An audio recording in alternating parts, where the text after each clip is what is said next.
Gracias por seguir con nosotros aquí en su programa Cubículo Legal.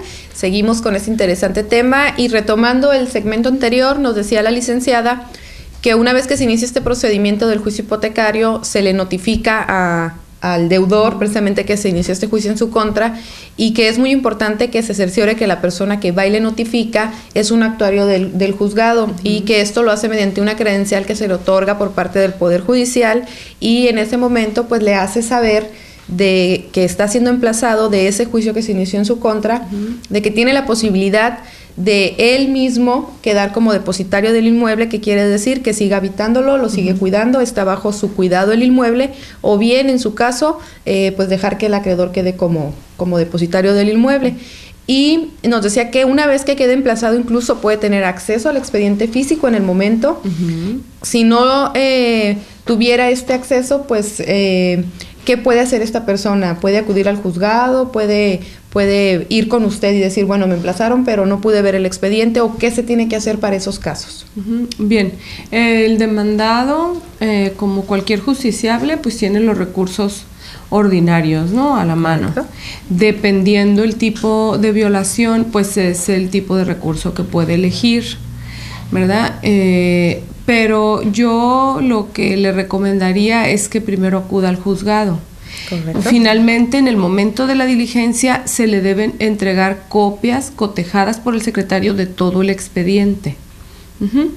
Y si tiene alguna duda y si cree que tal vez las copias no están completas, ¿verdad?, que no fueron cotejadas debidamente, lo más práctico, porque tiene el término que le está corriendo, es acudir al juzgado. Y ahí en el juzgado, con su identificación oficial, ¿verdad?, para que haya certeza de que es él, porque a nadie más se le puede prestar el expediente, nada más actor, demandado, él identificarse y exigir que le presten su expediente ahí en el juzgado. Correcto. Nos decía que entonces ya una vez de llevada a cabo esta diligencia de emplazamiento se le da un término para que conteste. Obviamente puede contratar los servicios de un abogado, como lo decía mi compañero Jesús en el bloque anterior, asistir a alguna de las instituciones públicas y solicitar la asesoría para hacer esta contestación. Ya una vez que se hace esta contestación o para presentar esta contestación, ¿qué requisitos o qué elementos debe contener esa contestación? Pues ahí ya depende de cada caso en concreto, ¿verdad? Pero sabemos que de acuerdo a las reglas procesales, pues debemos contestar cada uno de los hechos de la demanda, porque el silencio pues hace presumir que son ciertos los hechos. Por lo tanto, sí es muy importante que se conteste cada uno de los hechos de manera ordenada, ¿verdad?, clara. Puede incluir un capítulo de excepciones, ¿verdad?, dependiendo qué defensa quiera adoptar, ¿verdad?, en el juicio, ya analizando cada caso en concreto, le decía, y ofrecer sus pruebas, principalmente. Señalar domicilio procesal, porque si no señala domicilio procesal, nunca más lo vamos a ir a buscar, aunque sea una notificación personal, ¿verdad? Es decir, que el actuario tendría que ir a buscarlo al domicilio que señale. Si no se señala domicilio en el primer escrito en el que se acude al juzgado, ya nunca más lo vamos a buscar. Todas las notificaciones le van a surtir efectos por boletín judicial, que es un tipo de, dijéramos, boletín o periódico informativo que circula dentro del Poder Judicial. Correcto. Se puede consultar también por internet, ¿verdad? Pero ya no vamos a gozar de ese beneficio de que vayan y nos toquen a la puerta y nos lleven la notificación. Así es. Pues básicamente es eso. Y nos decía ahorita muy importante que dentro de esta contestación hace un capítulo o una manifestación en cuanto a sus excepciones y defensas. ¿En qué consiste esto?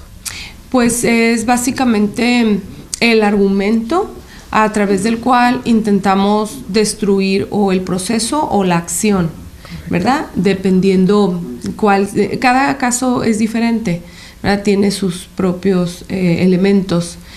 Sin embargo, podemos atacar desde una defectuosa personalidad de la contraparte, una defectuosa legitimación. Yo no contraté contigo, ¿tú quién eres? A ti no te conozco. Correcto. Nunca me han notificado que ahora tú seas mi nuevo acreedor, por ejemplo. O es falso, yo sí te pagué, ¿verdad? Aquí están mis recibos. O desapareciste, yo te fui a buscar y pues Banca Serfín ya no existe, por ejemplo, ¿verdad? Ya ven que es muy frecuente que vemos que de repente un banco se llamaba de una manera y ahora vamos y ya está otro. Así es. ¿Verdad? Que se llama diferente a con quien yo contraté, ¿verdad? Todo ese tipo de argumentos se pueden hacer valer, pero ya dependiendo del tipo de contrato. Y entonces, como ya nos comentó, el deudor tiene cierto término para contestar la demanda, o poner sus excepciones y defensas, y después de que una vez que usted en el juzgado ya tiene en sí la contestación de demanda, ¿cuál es la etapa que sigue? Bien, recordemos que es un juicio sumario, ¿verdad? Hay concentración de etapas. Desde el auto de inicio damos nosotros una fecha de audiencia, en donde vamos a desahogar la etapa conciliatoria y además vamos a desahogar las pruebas. Cuando el demandado viene y contesta, nosotros de cualquier manera lo estamos esperando para la audiencia. La única manera en la que se puede diferir la audiencia es que no haya tiempo suficiente para que él conteste y a la vez venga la audiencia. Si él tiene tiempo suficiente para contestar, se van a admitir sus pruebas y se van a mandar preparar para la misma fecha que ya teníamos programada. También es muy importante que cuando se les emplace lean y tomen nota de la fecha en que se les citó al juzgado.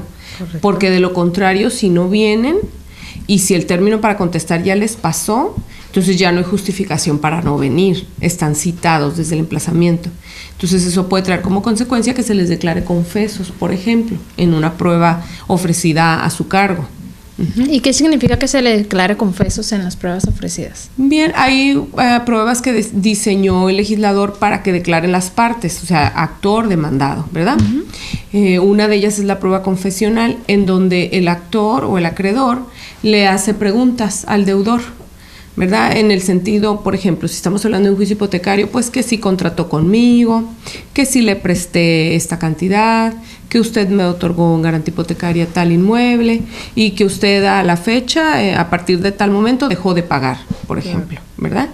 Entonces, si no acudes a la diligencia, a la audiencia, a responder esas preguntas, si no vienes, el juzgado tiene por cierto, como si hubieses venido y hubieras respondido a todo que sí. Muy grave esta situación, me imagino que por ese hecho. Sí, es una sanción trascendente dentro del juicio, porque eso tiene valor probatorio pleno. ¿Puede eso influir en una sentencia condenatoria? Sí, por supuesto. Absolutoria, claro. Y ya en la audiencia de conciliación, pruebas y alegatos, ¿hay posibilidades en que las partes puedan llegar a un arreglo? Es decir, que no se tengan que continuar el desahogo de las pruebas, ahí mismo pueden... ¿Usted los incita a que se concilien? Sí, de hecho no podemos iniciar con el desahogo de pruebas si antes no agotamos la fase conciliatoria. Antes era una facultad del juzgado, en la actualidad es una obligación, ya es una etapa más dentro del proceso de cualquier proceso, no nada más es exclusivo del juicio hipotecario. En cualquier proceso, el juez, antes de iniciar con el desahogo de pruebas, debe exhortar a las partes para que lleguen a un arreglo. ¿Y cómo se da esta conciliación? ¿Qué medios se utilizan o qué herramientas tiene el juzgador para tratar de avenir a las partes? Pues básicamente la limitante es vigilar en todo momento el concepto de imparcialidad, ¿verdad? Que no el juzgado no denote que tiene algún interés especial porque resulte favorecedor el acreedor, por ejemplo, o el deudor en algún arreglo, ¿verdad?, que se proponga. Entonces, básicamente explicarles que el procedimiento es largo, ¿verdad?, que apenas estamos en una primera instancia, que luego podemos llegar a una segunda instancia, que luego tienen a la mano el amparo y que todo finalmente cuesta, aunque la justicia es gratuita, la impartición, pero sin embargo la asesoría ya de ellos en específico pues no es gratuita. Ellos tienen la necesidad de contratar un abogado y pues pagarle sus honorarios y todos los gastos que implica, ¿no? Trasladarse, por ejemplo, a Mexicali si se llegaran a ir a una segunda instancia. Y pues que siempre es mejor, como dicen, un mal arreglo que un buen pleito, ¿no? Además es una acción relativamente sencilla para el acreedor.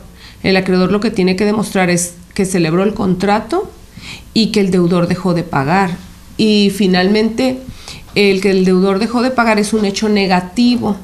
¿Eso qué quiere decir? Quiere decir que basta con que el acreedor impute el hecho, la conducta de haber dejado de pagar, y le revierte la carga de la prueba al deudor. Es decir, el deudor tiene la carga 100% de demostrar que hizo lo contrario a lo que afirma el acreedor, es decir, que pagó o que tenía una causa justificada para dejar de pagar.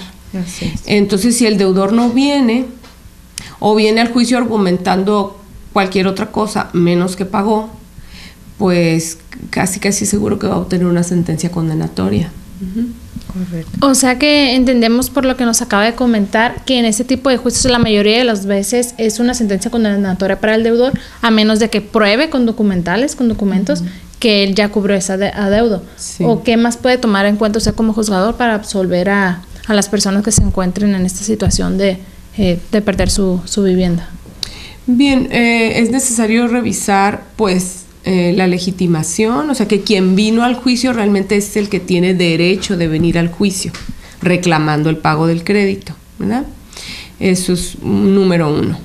Lo siguiente que nosotros revisamos en el juzgado es si cuando vino el acreedor a reclamar el cumplimiento de la obligación tenía derecho a exigir el cumplimiento, porque puede ser que, por ejemplo, no haya lugar de pago. Si no hay lugar de pago, ¿está vencida la obligación? Sí, porque desde un inicio sabes cuándo tienes que pagar, ¿verdad? Pero como no sabes en dónde ir a pagar, entonces tienen que notificarte primero en dónde debes hacer tus pagos para que luego el acreedor te pueda exigir. Entonces es otra de las cosas que el deudor podría alegar a su favor, ¿no? Pues sí, efectivamente celebré el contrato, pero no fijamos lugar de pago, por lo tanto no sé a dónde ir a pagar. Exacto. No se vayan, vamos a un corte comercial y regresamos.